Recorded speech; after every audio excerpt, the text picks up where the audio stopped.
It's time for Football at 4 with Geoff Mosher. I think our track record in the last 20 years, how many NFC East titles, playoff appearances, and appearances in the NFC Championship game, those are some of the metrics I look at, and I'll compare our record with almost anybody. Powered by the Inside the Birds podcast. Now, live from inside the Matt Black Kia Studios. This is Football at 4. All right, Football at 4 powered by the Inside the Birds podcast and brought to you by Prop Swap, America's sports betting marketplace. Sell your sports bets, take your profit. Find out how at PropSwap.com. Download the Prop Swap app today. All right, a lot to unpack here with Geoff Mosher from the Inside the Birds podcast. They have a new podcast that dropped this morning at 6 a.m., and something tells me that you guys talked about the draft. Nah, we went into the Phillies. What a tank of a season it's become. Who wants to talk about the Eagles at this point? Very mediocre. Just a draft. It's not like we spend a lot of time on the draft. Very mediocre those Phillies are so far. What would you describe? Would you describe Howie Roseman's haul? 9 picks, mediocre, good, exciting. What is your overall view of the weekend? Yeah, I mean that's for time to tell as far as any individual player. I always say that. I don't get into like the grades. I get into the approach. Mm-hmm. And I will tell you, I appreciated their approach this year a heck of a lot more than I did last year and the year before.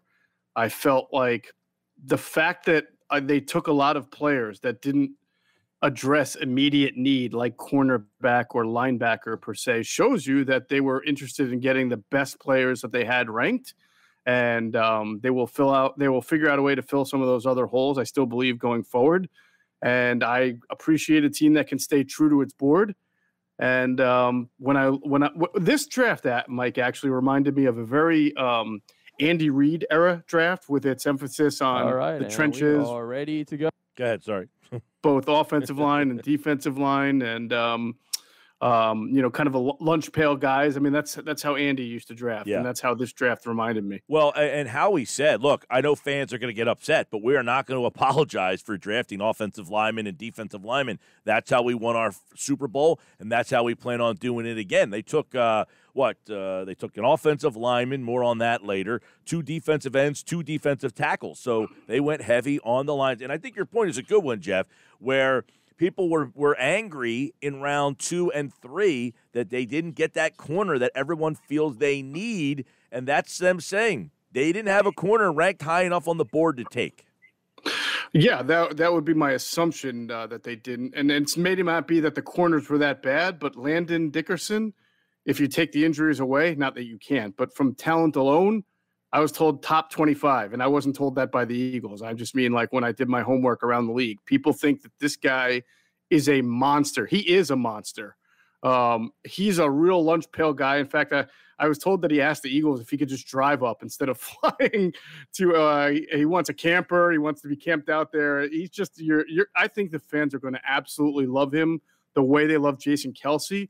But he's 330 pounds. He's a monster, and I think he's going to be a real problem for defensive linemen if he's healthy and can play. Now, Geoff, last 2 Wednesdays ago, Andy Weidel said he was asked about guards specifically, Slater, Very Tucker, and he said, a guy who could wear multiple hats, that adds a lot of versatility, adds a lot of value. I mean, do they look at Landon Dickerson as a guy that can play all 5 spots and adds depth and value to 5 positions on this offensive line? I mean, in other words, saying we could draft one guy to fill almost 5 needs. Yeah, I don't know they envision him as a tackle, but certainly as someone who can play center and guard. He's got that prototype. I mean, you're right. He's 335 and 6'6", so you can understand why tackle. He did play some tackle at Florida State. He did. So he has that experience, but they view him as kind of a monster road grader type of interior offensive lineman who's going to take over for Jason Kelce. It's probably going to allow them to do a little bit more with their run game as far as more power along with the zone. Now, I said, will they still be able to run as much outside zone as they do? Kelce's such a great athlete. He can kick out to the second level. He can get on the screens, and this guy is supposed to be a tremendous athlete as well, so I don't think they have to change what they do, but they may have a little bit more beef. Well, they definitely have more beef up the middle to be able to, drive block defensive linemen and get that middle game, run game going. Yeah, I know a lot of people were scratching their head there because of the injury histories as well. You know, everybody's comparing it to Sidney Jones. So that one's an obviously risk. Now, in round 3 is where a lot of people are talking because of this viral video that got out of obvious disagreement inside that front office. Now, is that something that's normal? Is that something that people should be alarmed? I know it's a bad look for a team that already has a lot of bad press inside that front office, but is it being overblown? Potentially, but maybe not. It all depends on, how quickly that it all depends on this, Mike. Is that you're right that, and I've checked around on this, there are teams around the league that have this happen all the time. The war room could be a very, very feisty place. I mean, obvious, and Howie was upfront about that. People put a lot of hard work, and when they don't get their guy, there can be people who are not happy about it. And that's what I was told with Donahoe. He had other guys in mind at that spot, and the Eagles went in a different direction. Now, can Tom be okay with that? Is the front office okay? Going to be more unified, or is this going to linger? What I don't know is this part of the uneasiness between the old school field scouts and the analytics department? Because we do know analytics plays a big part in the Eagles draft. And I imagine when you draft a 275-pound defensive tackle who's got some pretty good athletic measurements to him, if not the ideal size, then analytics probably played a part. Now, I'm not saying I know that that's the issue. I'm just talking about the overall, Tom Donahoe has been in the league for a long, long time, and he has that reputation of being an old school scout, and the way the Eagles do things is not always old school. So is it the next day everything's fine, or is this going to linger? That I don't know, but I agree with you in that it's more that it's a bad look for a team that was already battling a perception that it's not a house united. But if you watch the video, it's not like there's competing factions here. It seemed like everybody else was pretty happy, including the defensive coordinator, and that Tom was the one that really was disgruntled about it. Yeah, I agree with that. And look, I was listening to Louis Riddick on the radio 2 weeks ago tell a story about when he was in Washington, and you had one half of the room fighting for Kellen Winslow and the other half of the room fighting for Sean Taylor. And it was legitimate that you had people screaming back and forth at each other. And I liken it to if you have a partner in fantasy football and one guy wants to draft a running back and you want to draft a wide out and you can't agree, and it's like, just take the guy you want, because you almost don't want to fight about it. But how I kind of looked at this was, there's going to be – you have 10 guys in a room. Not all 10 are going to say, yes, Milton Williams is the guy that we all want. Correct. And, when you get to the third round, Mike, you start to get to a terrain where it's not like the first round where some guys are just so much obviously better than others. You have your grades on them, but, you might compare a defensive tackle to a wide receiver to a safety who are all similarly graded to a linebacker. And at that point, you have to kind of make an executive decision between players of different positions that you have ranked. And so not everybody's always going to be happy. Yeah, so I guess, without kind of going through each player here, they ended up with only one corner. So, I mean, I would imagine, and people are like, they needed a corner, they didn't get a corner. They made a deal for Ronald Darby a couple of years ago. I feel like a deal like that is probably the likeliest way because they have to know they need another guy in that secondary. And I feel like that is a way. Now, they didn't trade Ertz. Is there a deal out there where Ertz and Darby type of, not for Darby, but I'm saying like that, is that a player for player? They loaded up and got a couple extra picks in next year's draft. Do they go that route? I feel like there is a deal for a starting corner that has to be out there for them. Well, yeah, you remember when they got Darby, they traded a third-round pick and Jordan Matthews, which a lot of people at the time had a hard time coming to the grips with the fact that Jordan Matthews wasn't the receiver that they kind of thought he was. And same thing here with Zach Ertz. I don't know if you're going to get a Zach Ertz for a cornerback unless the corner is not very good. If he's someone pretty decent, it's probably going to be Zach Ertz and something for that cornerback because the market has already told you, the league has already told you what it feels about Zach Ertz. Nobody's given up anything to get him, not even, in a draft where you have the ability to kind of move up and move down in any given round. I still think he will be off the roster. I still think that there'll be something the Eagles do. It just probably won't be as demonstrative as you might have hoped for or wanted for. Adam Kaplan reported there was a team that had no problem making a deal with Ertz as far as compensation, but the money, because of Ertz's $8 million salary, was an issue. And, a lot of teams this year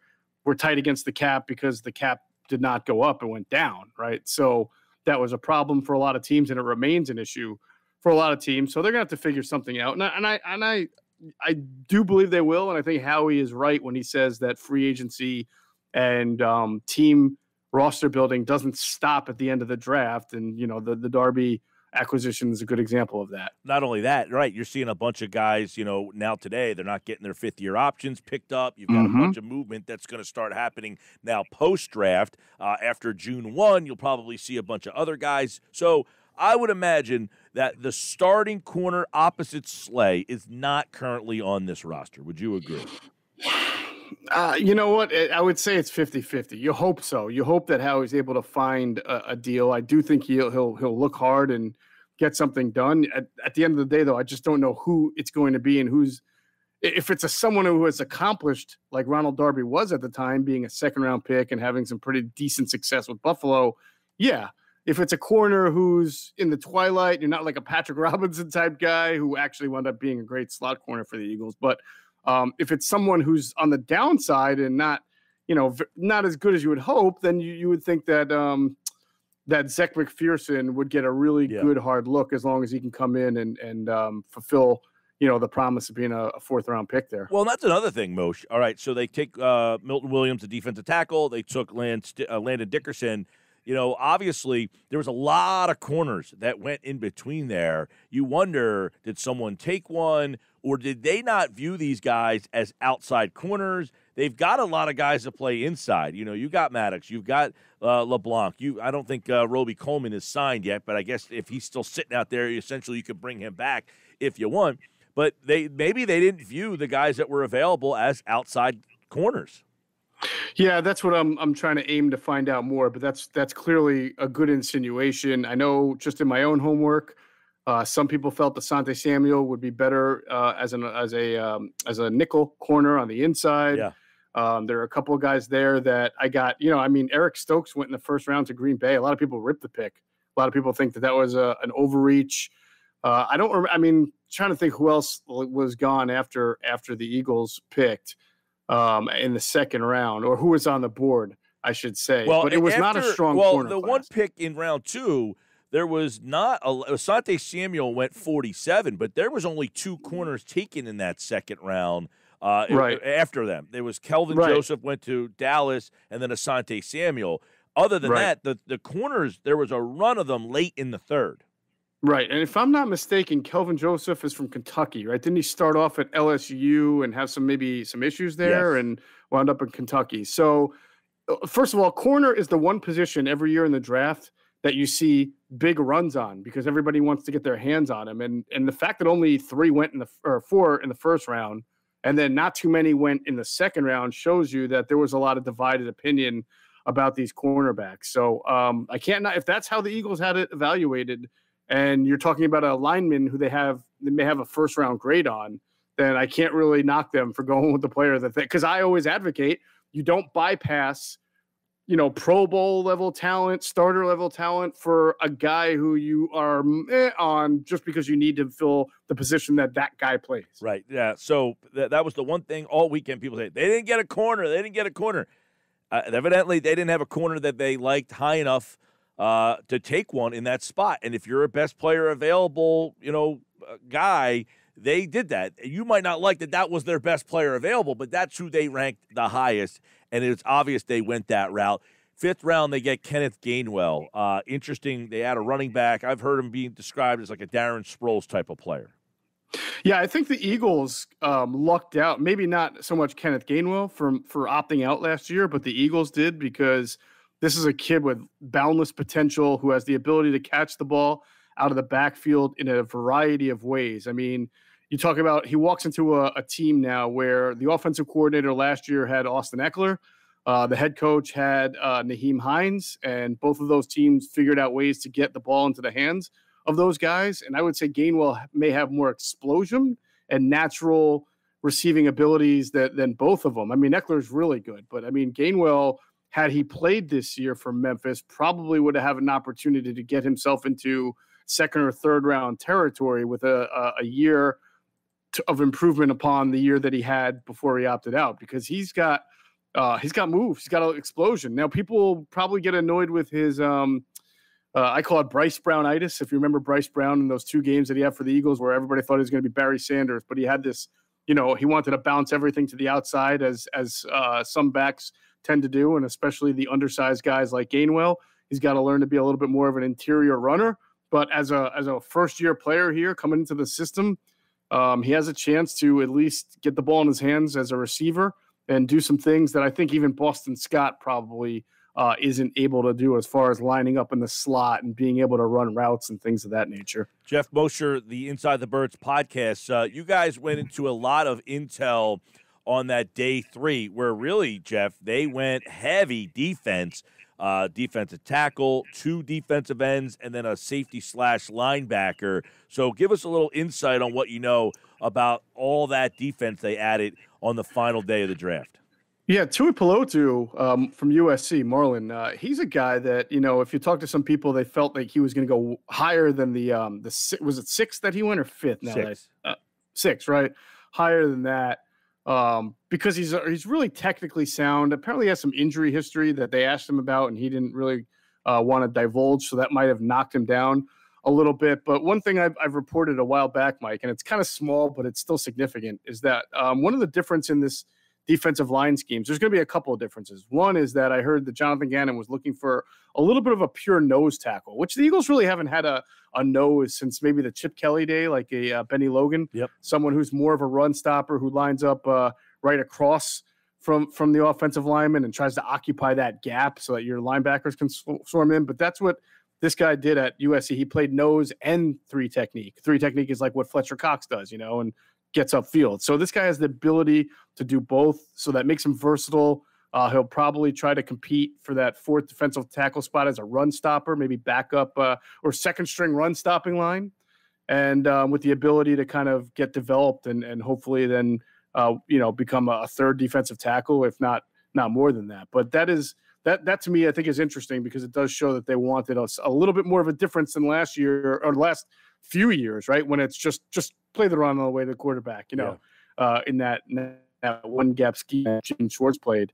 And then that also kind of speaks to Milton Williams and Teron Jackson, yes, the Coastal Carolina kid.